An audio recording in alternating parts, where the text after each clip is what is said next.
Buenas tardes, buenas noches y muchísimas gracias, Carlos, muchísimas gracias al Instituto Coca-Cola Felicidad por invitarme y muchas gracias a vosotros por venir y por seguir estando. Es curioso, desde hace, por lo menos en Occidente, unos 2.800 años se sigue reflexionando sobre la felicidad. ¿Verdad que da la sensación de que es algo muy escurridizo? Es algo que todos de alguna manera buscamos, queremos experimentar y parece algo bastante escurridizo. Cuando John Lennon tenía 5 años, su madre le dijo lo siguiente: John, la clave de la vida es ser feliz. Entonces John fue al colegio y la maestra un día les dijo a los niños: quiero que hagáis un trabajo sobre lo que queréis ser de mayores. Y John escribió ser feliz. Entonces la profesora, cuando leyó el ensayo, le dijo: John, no has entendido nada del trabajo. Y John le dijo: señorita, usted no ha entendido nada de la felicidad. Y no ha entendido nada de la vida. ¿Qué es la felicidad? Si yo pretendiera, a pesar de tener la mejor intención, deciros a vosotros lo que es la felicidad, qué equivocado estaría. Sin embargo, sí creo que juntos podemos hacer una reflexión, hacernos preguntas, mirar donde normalmente no miramos y a lo mejor descubrir aquello que está oculto precisamente porque nunca miramos allí. El arte de la pregunta es un arte esencial. El propio Albert Einstein decía que la clave no es encontrar respuestas a las viejas preguntas, sino hacernos preguntas que nunca antes nos habíamos hecho. ¿Por qué son tan importantes las preguntas? Porque a lo mejor de lo que estamos hablando no es de un enigma. A lo mejor la felicidad no es un enigma. La felicidad a lo mejor es un misterio. ¿Cuál es la diferencia entre un enigma y un misterio? Es una diferencia muy clara, muy diáfana. Un enigma es aquello que la ciencia, con su trabajo, con su tiempo, con su dedicación, será capaz de descubrir. Es cuestión de tiempo, es cuestión de tecnología. Pero los misterios desafían nuestra forma tradicional, nuestra forma lógica de pensar, precisan de la existencia de lo que se llama una razón ampliada. ¿Y cómo me puedo posicionar yo frente a un misterio? Porque frente a un enigma yo entiendo cómo me he de posicionar. Utilizo mis tecnologías, mido, peso, calculo, pero ¿cómo me posiciono frente a un misterio en caso de que la felicidad fuera un misterio? Pues también nos lo decía Einstein. Frente a los misterios hay que posicionarse desde el asombro, la curiosidad y la humildad. Porque los misterios no se descubren, los misterios se desvelan. Por tanto, si la felicidad fuera un misterio y no un enigma, nosotros lo único que podemos hacer es ponernos en unas condiciones adecuadas para que ese misterio, esa felicidad, se desvele ante nosotros y podamos experimentarla. Estoy convencido, tengo la certeza plena de que a lo largo de estos 2 días, todos los que estamos aquí, todas aquellas personas que aunque físicamente no están aquí, para nosotros están aquí, junto a nosotros, que nos escucharán a través de medios de comunicación, que leerán cosas nuestras a través de las redes sociales. Estoy convencido que todos vamos a salir de aquí con una idea más clara, con una idea más luminosa de eso que es la felicidad. No un destino, no un lugar al que ir, sino una forma de vivir, un camino que recorrer, una forma de ser y de estar en el mundo. Pero dado que el ser humano es un ser que tiene tantos planos que no se pueden separar, pero sí distinguir, es importante recordar el peso del lenguaje. Ya lo dijo el gran filósofo austriaco Ludwig Wittgenstein: los límites de mi lenguaje son los límites de mi mundo.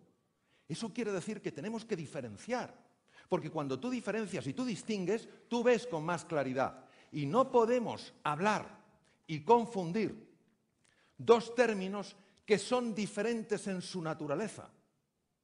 Una cosa es el bienestar subjetivo, se ha hablado aquí con gran elocuencia y con gran belleza, aquello que colma los sentidos. Yo veo algo bonito y colma mi vista, me tomo una comida rica y colma mi gusto. Pero la felicidad no es lo que colma los sentidos, es lo que colma el corazón.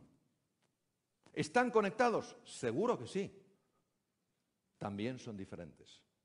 Y por eso nosotros vamos a abordar aquí no el concepto de bienestar subjetivo, sino un concepto mucho más desafiante, el de la felicidad. ¿Qué es? ¿Qué podría ser para cada uno de nosotros? ¿Cómo se experimenta? ¿Cómo puede uno ponerse en una situación adecuada para que ese misterio, en caso de que lo fuera, se desvelara? Y va a venir en nuestra ayuda un filósofo, curiosamente un filósofo que mi querido y admirado Juan Luis Arzuaga ha mencionado hoy. Un filósofo del siglo XVIII, el último ilustrado. Immanuel Kant. La obra por la que es especialmente conocido es Crítica de la razón pura.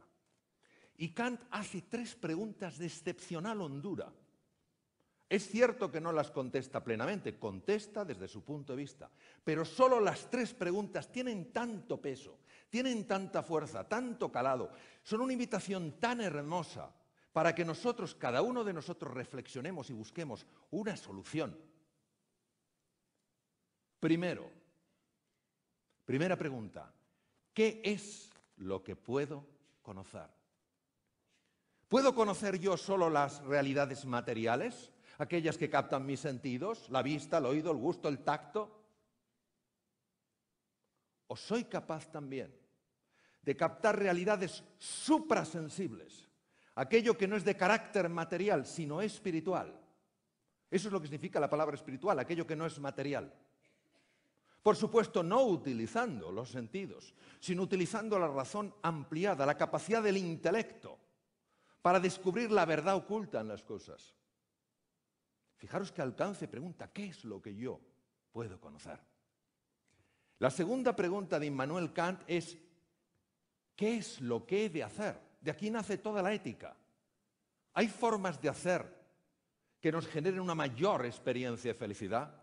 ¿Hay formas de actuar que nos alejen de esa experiencia del ser feliz? Y la tercera pregunta es, ¿qué puedo esperar? ¿Es la muerte el final? ¿Es un velo a otra dimensión? De aquí nace la religión, cuya raíz es religare, unir lo que en un momento se separó. Pero fijaros, siendo potentes estas 3 preguntas, la clave es la cuarta. La cuarta no la encontramos en la crítica de la razón pura, tampoco en la crítica de la razón práctica, su tratado de ética con su imperativo categórico. Lo encontramos en un tratado de lógica y tiene todo el sentido del mundo. ¿Cuál es el ser que se hace esa pregunta? Porque no tenemos la sensación de que los animales, con toda la dignidad y toda la hermosura que tienen, se hagan esa pregunta. ¿Qué ser se hace esa pregunta? De aquí nace toda una antropología, una visión de la persona. Los seres humanos, los que estamos aquí, los que no están aquí y están con nosotros. ¿Qué somos nosotros? Porque si nos damos cuenta, el ser humano que desea conocer, ya no lo reflejaba Aristóteles en el siglo IV antes de Cristo, el ser humano que desea conocer ha llegado a conocer lo más diminuto, las partículas más elementales, no ya los átomos, los electrones, los protones, los neutrones, sino hasta los quarks, los neutrinos. Ha llegado a conocer lo más grande, las galaxias, la expansión del universo. Sin embargo, pasa frente a él y no se asombra de la maravilla que es.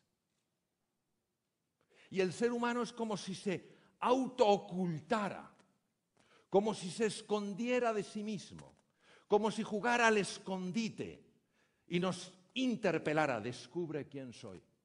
Porque veréis, si solo hablamos de la felicidad cuando estamos calentitos, cuando comemos bien, cuando tenemos trabajo, cuando ganamos una cierta cantidad de dinero, cuando tenemos un cierto prestigio, no estamos hablando de felicidad.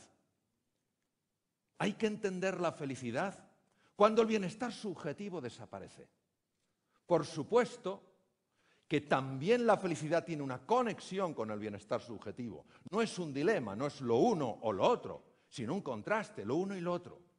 Hay que entender la felicidad cuando aparecen los tres grandes oponentes del ser humano. El mal, tanto el mal físico como privación de un bien necesario.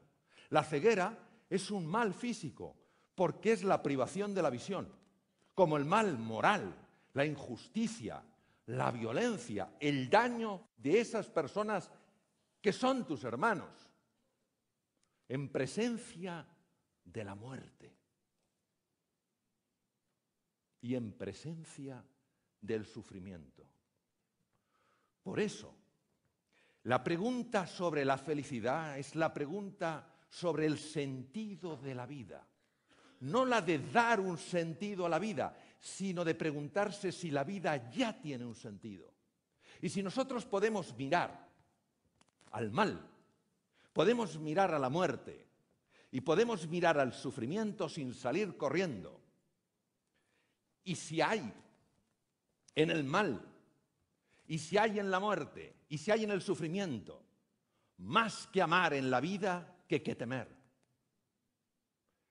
Y si merece la pena vivir a pesar de que la vida, muchas veces, para muchas personas, es un verdadero drama existencial. Y por eso os voy a contar una pequeña historia, porque esta sencilla historia ilustra muchísimo sobre la grandeza que el ser humano puede aflorar en presencia de estos tres grandes oponentes. Porque veréis, solo hay un antídoto para el miedo, y es el amor. El amor a un proyecto, el amor a una idea, el amor a un recuerdo. Qué maravillosas las palabras de Gabriel Marcel. Decir a alguien que le amas es decirle, tú, para mí, jamás morirás. Ese es el antídoto del miedo. Y os voy a contar una historia para que veamos que la felicidad está tan cerca y a la vez tan lejos. Había dos enfermos que habían sido ingresados en la misma habitación. Uno de ellos estaba en la cama junto a la puerta y el otro en la cama junto a la ventana. El hombre que estaba junto a la puerta no se podía mover. Su condición médica impedía que los profesionales sanitarios le levantaran. El enfermo que estaba junto a la ventana era levantado 2 veces al día y se sentaba en una silla junto a la ventana. Un día, el enfermo que no se podía mover, el que estaba junto a la puerta, le dijo a su compañero de habitación, se me hace tan duro estar aquí, encerrado en estas 4 paredes, ya no puedo más. Tú que tienes la fortuna de estar junto a la ventana, dime qué ves. Y el otro le dijo, claro que sí. Mira, desde aquí se ve un parque precioso. Está lleno de árboles. Hay un montón de pájaros. Son pájaros negros, yo creo que son mirlos. Veo un montón de niños jugando, claro, al balón.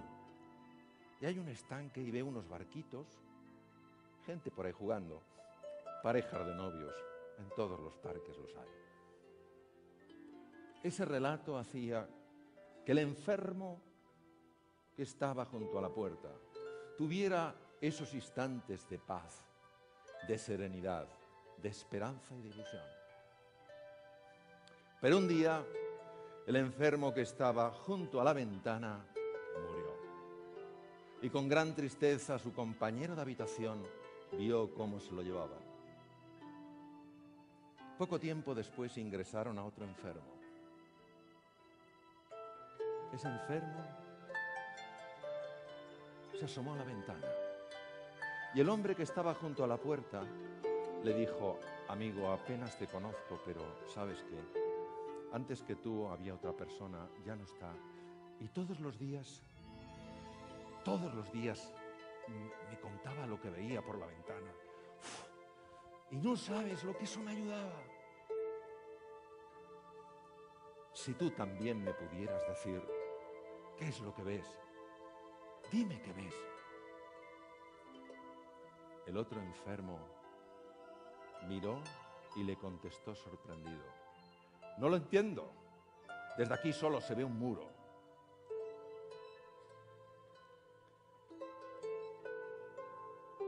Quiero que seamos conscientes de lo que un ser humano sufriendo en un momento de enorme dificultad hizo por otro ser humano. Algo que parece pequeño e intrascendente, una minucia. Ni siquiera el otro enfermo fue capaz de entender su valor, pero no obstante tuvo un impacto tremendo en la vida de ese otro ser humano. ¿Qué enseñanza más profunda? A lo mejor el sentido de la vida tiene que ver con esto, con plantar estas semillas de esperanza, estas semillas de ilusión, de confianza o de consuelo. Yo sé, todos sabemos, que nuestra naturaleza biológica precisa de una emoción que es el miedo. Sin esta emoción que es el miedo no hubiéramos podido sobrevivir. Nos hace ser cautelosos, estar más alerta, pero tiene que estar en la dosis adecuada. Más allá ya no es miedo, es pánico. Y hay otra emoción que no está anclada solo a nuestra biología. Por supuesto que necesita de nuestra biología, por supuesto que necesita de nuestras neuronas, por supuesto que necesita de nuestros neurotransmisores. Pero está a otro nivel. Es el amor. El amor sencillamente como agradecimiento. Lo decías antes, Alejandra, agradecimiento por las cosas de cada día. Agradecimiento porque a lo mejor no vemos, pero seguimos teniendo imaginación. No pueden residir en el mismo corazón el miedo y el agradecimiento, el miedo y la gratitud, porque son incompatibles. Si por la mañana nos fijáramos en todas esas cosas que hay en nuestra vida y que podríamos agradecer en lugar de todo aquello que no nos gusta, experimentaríamos ausencia de miedo ante la vida. ¿La capacidad de perdonar? ¿Fácil? Claro que no. Pero un corazón resentido es un corazón lleno de ira. Y hoy sí podemos decir desde el punto de vista médico que hay una relación directa y demostrada entre los estados emocionales y la salud. Son demasiados estudios para ignorarlos. Por supuesto que hay múltiples factores. Por supuesto que la persona más positiva del mundo, la persona con más coraje, más ilusión y más apoyo, puede sucumbir ante una enfermedad agresiva. Por supuesto que a una persona no hay que forzarla a ser como ella no elige ser. Ahora, sí es importante conocer lo que la ciencia nos dice en esto. Lo que la ciencia nos muestra de la relación entre los estados emocionales asociados a la alegría y al gozo y la salud. Por ejemplo, sabemos que cuando estamos atrapados por la ira o el miedo, se elevan en el cerebro los niveles de dos neurotransmisores, el glutamato y el cortisol. Al subir ambos, empiezan a morir neuronas. Neuronas sobre todo situadas en los hipocampos. Los hipocampos son estructuras que controlan el centro del miedo en la amígdala a través de un tracto llamado tracto amígdalo-hipocampal. Son centros capaces de reestructurar toda la memoria. Por eso el ser humano se puede reinventar constantemente. Sin embargo, cuando en nuestro interior existe alegría y existe gozo, no solo no se elevan los niveles de glutamato y cortisol, sino que se eleva un neurotransmisor radicalmente distinto, la dopamina. La dopamina, que está en el haz mesolímbico, uno de los circuitos más importantes de recompensa del cerebro, hace que sintamos gratitud, que sintamos plenitud, que sintamos alegría. Y además es una hormona clave en la confianza. Por eso el amor te ayuda a ser valiente. Vosotros y vosotras haríais por amor lo que no haríais nunca por dinero. Dentro de cada uno de vosotros y de cada vosotras hay un héroe, una heroína dormidos. Lo que pasa es que para que despierte hace falta el estímulo adecuado. Y ese estímulo solo es el amor. El amor a un sueño, a un ideal, a una persona. Además sabemos que esas personas que dedican parte del tiempo a reflexionar sobre el amor, a reflexionar sobre la compasión, y mañana tendremos la increíble fortuna de tener a Mathieu Ricard, uno de los seres humanos que más ha contribuido a que estos estudios existan. Se ha visto que se activa especialmente la zona prefrontal izquierda, justo detrás de la frente y encima de la órbita izquierda. Esta zona de las emociones positivas activa el sistema parasimpático, cuyos efectos en la salud ya veremos después. Aquí tenemos, por ejemplo, una resonancia magnética, funcional magnética, y observaréis cómo, mientras meditas una meditación sobre la compasión, conectar con el sufrimiento de otro ser humano, lo que hacía el enfermo que estaba junto a la ventana, aumenta el riego prefrontal izquierdo. Evidencia clarísima, no solo de que el cerebro está metabolizando de una manera distinta, sino de que se está reinventando, se está transformando. Los estudios con electroencefalografía han demostrado que cuando una persona está embargada por la alegría, por el gozo, por la compasión, ese ritmo trepidante llamado el alto beta, es el ritmo del Homo faber, el ser humano que solo hace, que no para de hacer, en las prisas, ese ritmo se enlentece. E incluso con ojos abiertos, empiezas a entrar en un ritmo alfa que es sumamente beneficioso para la salud y además muy vista su conexión con la creatividad.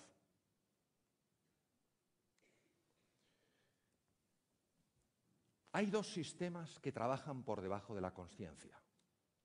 En su conjunto se denominan sistema nervioso vegetativo o autonómico y tiene dos brazos, dos ramas. El sistema nervioso simpático y el sistema nervioso parasimpático. Nunca actúan de manera aislada, siempre actúan intentando equilibrarse.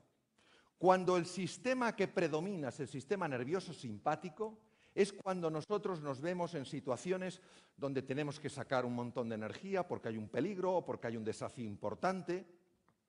Cuando se activa fundamentalmente el sistema nervioso parasimpático, es momento de recuperación. El ideal sería que activáramos solo el sistema nervioso simpático cuando tenemos que estar en alerta o en alarma, porque gasta mucha energía y deteriora mucho la salud tenerlo de forma sostenida activado. Sin embargo, sabemos que cuando somos presas de la ira, del resentimiento, de ese nihilismo, de esa falta de sentido en la vida, de este pensar que solo somos, no sé, materia, cuando eso genera desesperanza, que no tiene por qué hacerlo, afecta al sistema cardiovascular. Las situaciones de desesperanza, de ira y de miedo sostenidos en el tiempo producen un aumento del trabajo cardíaco, pueden producir cambios en el ritmo cardíaco, hipertensión arterial, aumento del colesterol y de los triglicéridos. Ver cómo sí que afectan las emociones al aparato circulatorio. También sabemos que la alegría, la compasión, la serenidad y el equilibrio protegen el sistema cardiovascular. Probablemente, entre otras razones, porque las dos aurículas del corazón segregan un péptido, una sustancia llamada péptido natriurético auricular, que regula el tono cardíaco, nos protege frente a la hipertensión, reduce la grasa y además tiene un efecto cerebral muy asociado con estados de paz y de serenidad. Pero si eso fuera poco, hoy sabemos, porque se han encontrado las conexiones microscópicas, que ese sistema nervioso simpático y parasimpático llega hasta los ganglios linfáticos. Los ganglios linfáticos son centrales donde se producen linfocitos que actúan frente a bacterias, virus y tumores. La hiperactividad del sistema nervioso simpático asociado, repito, a estados de ira, de resentimiento, de miedo, dificulta la generación de nuevos linfocitos por el sistema linfático, mientras que la activación del sistema parasimpático favorece la producción de linfocitos. Además, actúa sobre el bazo. El bazo es un centro linfoide importantísimo. No es solo el lugar donde se destruyen los glóbulos rojos viejos, es un lugar básico para luchar contra bacterias, virus y tumores. También llega el sistema nervioso vegetativo ahí. Qué importante es que esa central de máxima importancia produzca células de defensa. Y también hay conexiones a la médula ósea, donde no solo se producen glóbulos rojos y glóbulos blancos, los leucocitos, los polimorfonucleares, sino también las plaquetas. Claro que la faceta emocional y la faceta biológica de un ser humano están conectadas, porque son planos que se pueden distinguir, pero no se pueden separar, somos una unidad. Esta es una fotografía preciosa de una médula ósea, donde veis los elementos formes, de los que luego saldrán nuestros glóbulos rojos, nuestros glóbulos blancos y nuestras plaquetas. En el mismo corazón, repito, qué bien lo dijo Eduard esta tarde al comienzo, el miedo cuando anida en nosotros, en el mismo corazón no puede anidar el miedo y la gratitud. Si nos entrenáramos en el agradecimiento, si nos entrenáramos en la compasión, en la generosidad, en el apoyo, en el consuelo, viviríamos una vida con un nivel de miedo radicalmente distinto. Y estaríamos en condiciones mucho mejores para que se desvelara ese misterio, que probablemente es la felicidad. Por eso,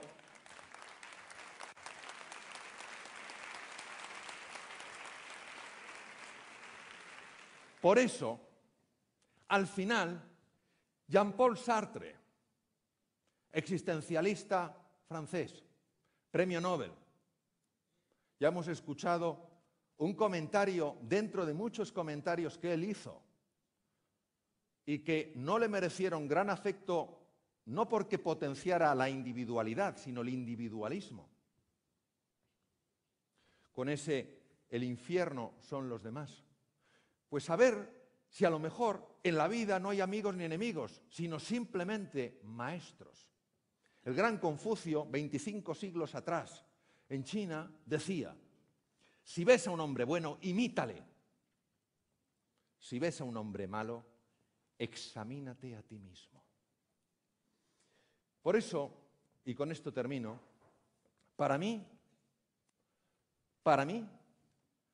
el sentido de la vida, la base de la felicidad, es plantar semillas de esperanza, de ilusión, de confianza, de entusiasmo, de inspiración, aunque a lo mejor yo no las vea florecer.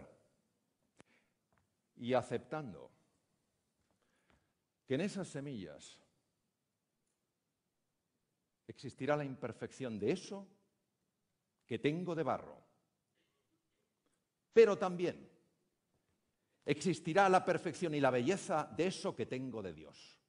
Gracias.